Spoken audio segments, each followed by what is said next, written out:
वो लोग हमारे पास आते हैं, वो बेटियां हैं, उनका कहना था वो दुखी हैं, माँ के पास अपना दुख व्यतीत करने आते हैं, हमारे पास आते हैं, हम भी यहाँ अभिभावक होने के नाते उनको समझाते हैं, उनको पुचकारते और उनको बताते हैं। इतना कहना था यहाँ आकर किसी भी प्रकार से कोई राजनीतिक आंदोलन या किसी भी प्रकार का कोई ये हेजिटेशन ना हो। अब धार्मिक आंदोलन तो स्वीकार रहता है, मेडल एक मेडल नहीं, वो आपका स्वाभिमान है। अब स्वाभिमान खत्म हो जाएगा तो सब कुछ खत्म हो जाएगा। कल गेम खेलेंगे। अब वो यहाँ हरकी पौड़ी तक आए भी नहीं, दूर आकर मीडिया का एक ट्रायल करके वो यहाँ से चले गए। दोषी गंगा सभा ने क्या दोष किया है भाई? गंगा सभा के तो क्षेत्र में दूर तक भी नहीं है, 50 मिनट तक नहीं आया।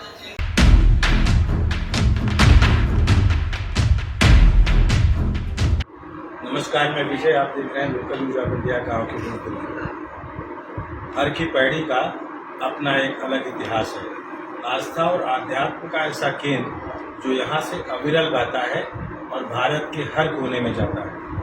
अगर हम बोलें, गंगोत्री से निकलकर गंगा सागर तक की यात्रा में गंगा मैया का पूरा यह प्रवाह ना जाने कितनी संस्कृति और कितने अलग अलग आध्यात्म का उद्भव करता है तो गलत नहीं होगा। और ऐसी माँ गंगा की सेवा में लगातार तत्पर गंगा सभा और उन्हीं की अपनी एक अलग तरीके की व्यवस्था गंगा सेवक। हमारे साथ एक ऐसी शख्सियत है जिन्होंने हिंदुत्व, धर्म और माँ गंगा की अविरलता के साथ साथ उनके अपने ओज को और उनके अपने तप की भावना को हर एक जनमानस में जिंदा रखा है।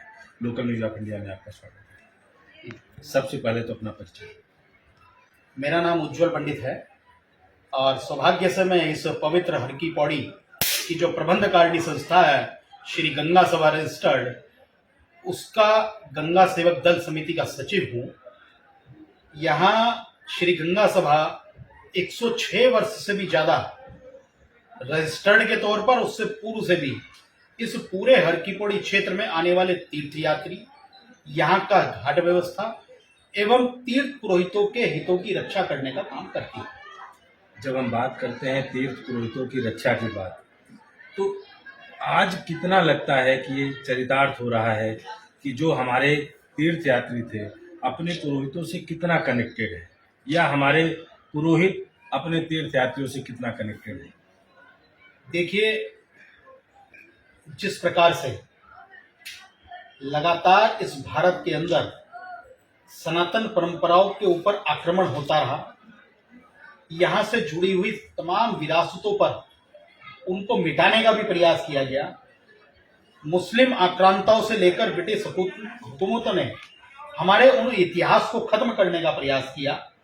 हमारे जो पुस्तकें थी उन सब को खत्म करने का प्रयास किया, लेकिन उन सब के बावजूद भी इस हरिद्वार के तीर्थ पुरोहितों ने उन विषम और विपरीत परिस्थितियों के बाद भी आने वाले श्रद्धालुओं की वंशावलियों को सजो कर रखा है।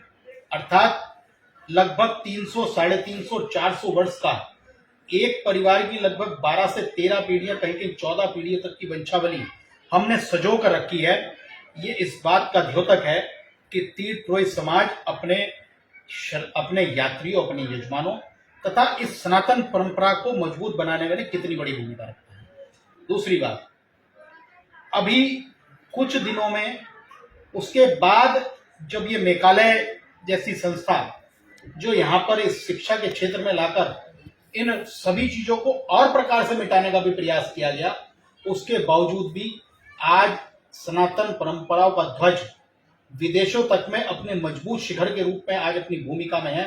विदेशों से भी श्रद्धालु अपने परिजनों का अस्थि विसर्जन करने के लिए तो गंगा के इस तट पर आते ही हैं, उसके साथ साथ यहाँ पवित्र स्नान, जैसे कि इस समय ज्येष्ठ मास का पंच स्नानी स्नान चल रहा है, एकादशी, द्वादशी, त्रयोदशी, चतुर्दशी, पूर्णिमा, 10वीं से यह स्नान स्टार्ट हुआ है, गंगा दशहरे से स्टार्ट हुआ है। उसके बाद निर्जला एकादशी है, आज प्रदोष का दिन है। लगातार श्रद्धालु खुशी के और प्रसन्नता के स्नान अपने परिवार के साथ करने आ रहे हैं। वो अपने तीर्थ पुरोहितों को मिलकर उनके अपने नाम संपादित कराते हैं। उसके साथ साथ चार धाम की यात्रा जो चल रही है, वो चार धाम की यात्रा में जाने से पूर्व भी अपने तीर्थ पुरोहित के माध्यम से पूजा इत्यादि कर्म कराने के बाद उनकी आज्ञा लेकर, उनका आशीर्वाद लेकर अपने पितरों के प्रति तर्पण इत्यादि करके आगे की यात्राएं करने जाते हैं। तो ये आज भी परंपरा जीवित है और हमारी तरफ से प्रयास रहता है कि आने वाले श्रद्धालु तीर्थयात्रियों को अच्छे से अच्छी व्यवस्थाएं उपलब्ध कराएं। पहले जब पुराने समय की बात करूं बचपन में, तो हरिद्वार से कोई न कोई पुजारी जी पुरोहित जी जाते थे और गांव में वास करते थे, 1 दिन 2 दिन सबसे उनकी बातचीत करते थे, फिर निकलते थे। जैसे इधर प्रचलन है वैसे हमारे यहाँ प्रयागराज में है। आज जब हम लोग नहीं जा पा रहे हैं उन गांव में, अपने जजमानों के पास नहीं जा पा रहे हैं, तो क्या गंगा सभा या गंगा सेवक दल समिति कुछ ऐसा अरेंजमेंट कर रही है कि अपने तीर्थ पुरोहितों को खुद खोज सके?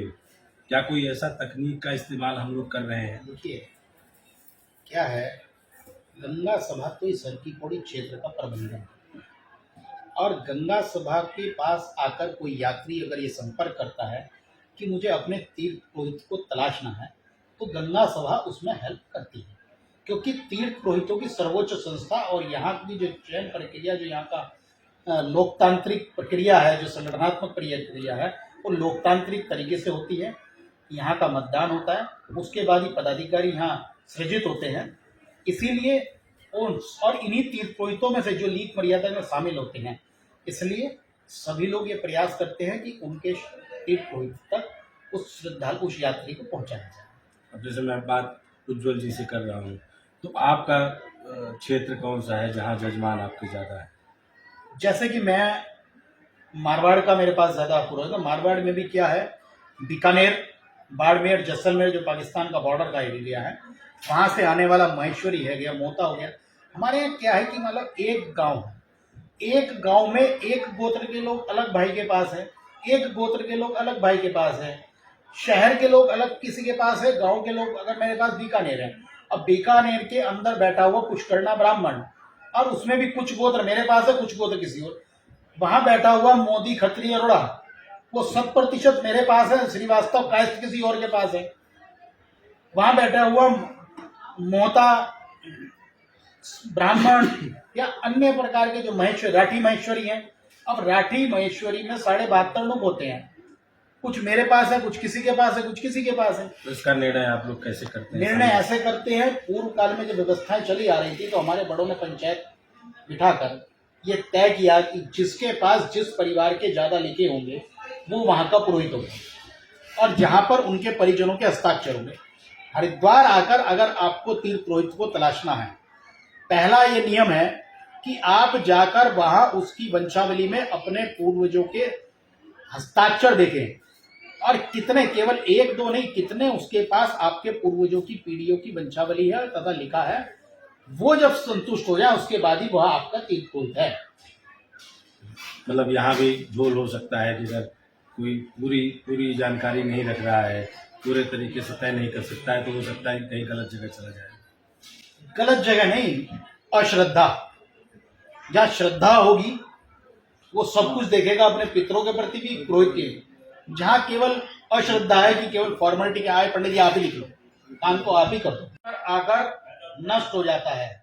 और अगर तीर्थ पर आकर पाप कर देंगे तो वज्र के समान लेप हो जाएगा। आप जितने पुण्य कर दे, जितने लोटे भगवान शिव पे चढ़ा ले, आपका पाप कटेगा नहीं। इसलिए लोगों, लेकिन ये कैसे होगा? जब बाल्य अवस्था में सनातन धर्म से संस्कारित किए जाएंगे। जरूरी है, 6 वर्ष की आयु में लिखा है हमारे यहाँ चंदन षष्ठी, सूर्य षष्ठी व्रत, उसको तभी तो आदत पड़ेगी धर्म का। तभी आजकल लोग मंदिरों में बहुत जाते हैं, हर मंदिर में जाके खूब सेल्फी लेंगे, वीडियो बनाएंगे, लेकिन घर के अंदर कोई धार्मिक अनुष्ठान नहीं होता। जब तक घर में धार्मिक अनुष्ठान नहीं होगा तब तक कुछ नहीं होगा। घर क्या है, घर का शंकर मरे प्यास से, बाहर करे जलधारा। बड़ी बात है। आज निर्जला एकादशी है और लोग बाहर तो खूब जल के कुंड लगा रहे, लेकिन घर के अंदर अपने पिताजी को, माताजी को जल तक नहीं पूछ रहे। ये बड़ी बात है। अभी आपको घर के अंदर धर्मानुष्ठान करने पड़ेंगे, उसके बाद आपके बच्चों में जागृति पैदा होगी। मतलब ये कि अगर सनातन सभ्यताओं की आदत हमने डाल दी तो शायद कुछ बदलाव सही आएगा जो आपका अपना हो।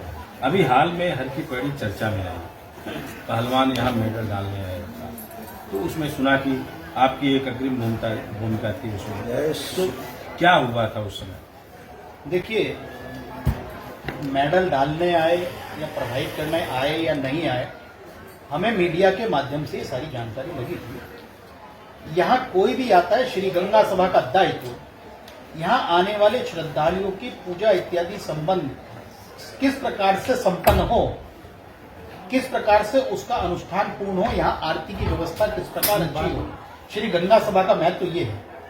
लेकिन हमारा सिर्फ इतना कहना था, यहाँ आकर किसी भी प्रकार से कोई राजनीतिक आंदोलन या किसी भी प्रकार का कोई ये हेजिटेशन ना हो। अब धार्मिक आंदोलन तो स्वीकार रहता है। अगर वो लोग हमारे पास आते, वो बेटियां हैं, उनका कहना था वो दुखी हैं, माँ के पास अपना दुख व्यतीत करने आते हैं, हमारे पास आते, हम भी यहाँ अभिभावक होने के नाते उनको समझाते हैं, उनको पुचकारते और उनको बताते हैं कि वो मेडल एक मेडल नहीं है, वो आपका स्वाभिमान है। अब स्वाभिमान खत्म हो जाएगा तो सब कुछ खत्म हो जाएगा। लेकिन वो जिस राजनीतिक प्रपंच में फंसे हुए थे, हमने किसी प्रकार का कोई विरोध वाली बात नहीं। हमारा कहना सिर्फ ये था, आप आए, आपका स्वागत है, अभिनंदन है, आपका दुख पूजा, आप यहाँ आए हैं, गंगा जी में स्नान किया, यहाँ पे सुख की कामना की ना, कष्टों को दूर करने की कामना की, आपके दुख अपने आप दूर हो जाएंगे। लेकिन यहाँ आकर आप पॉलिटिकल गेम खेलेंगे। अब वो यहाँ हर की पौड़ी तक आए भी नहीं, दूर आकर मीडिया का एक ट्रायल करके वो यहाँ से चले गए। दोषी गंगा सभा ने क्या दोष किया है भाई? गंगा सभा के तो क्षेत्र में दूर तक भी नहीं है, 50 मिनट तक नहीं आया। हमारी बहनें हैं, देश के खिलाड़ी हैं, हम यहाँ बैठे हैं, एक अभिभावक की भूमिका में बैठे हैं, तो हम उनका स्वाभिमान नहीं गिरने देंगे। एक बड़ी बात है चौधरी, जब हम बात स्वाभिमान की करते हैं तो तीर्थ यात्रियों के लिए गंगा सभा या गंगा सेवक दल समिति की तरफ से एक लाइन का क्या संदेश है कि हम जब यहाँ हर की पैड़ी पर आए, इस तीर्थ क्षेत्र में आए, तो हम यहाँ के स्वाभिमान को, यहाँ की आस्था को, यहाँ के पराभव को हम बचाए रखें। क्या ध्यान दें? एक होती है जननी माँ, एक है भारत माँ, और तीसरी है गंगा। प्रत्यक्ष देव, कलयुग के अंदर प्रधान तीर्थ गंगा जी कहा गया है। उसके लिए क्या बताए, कौन बताएगा? जिस माँ ने जन्म दिया है वो बताएगी। और माँ के प्रति क्या व्यवहार पुत्रों का होना चाहिए, इस बात को दिमाग में रख के जिस दिन आएंगे, उस दिन ये सारे अमर्यादित कृत्य होने बंद हो जाएंगे। ये बड़ी बात है। ये उज्जवल जी हैं जिन्होंने साफ तौर पर बताया कि हमारी संस्कृति की वो क्या क्या नीति है कि 6 वर्ष की आयु से हम अपनी बेटियों को एक संस्कार से सिंचित करें। अगर वो संस्कार लगातार पीढ़ी दर पीढ़ी सिंचित होता रहा तो यकीन मानिए कि सनातन धर्म की अपनी पराकाष्ठा और भारत का अपना आध्यात्म दुनिया पे राज करेगा।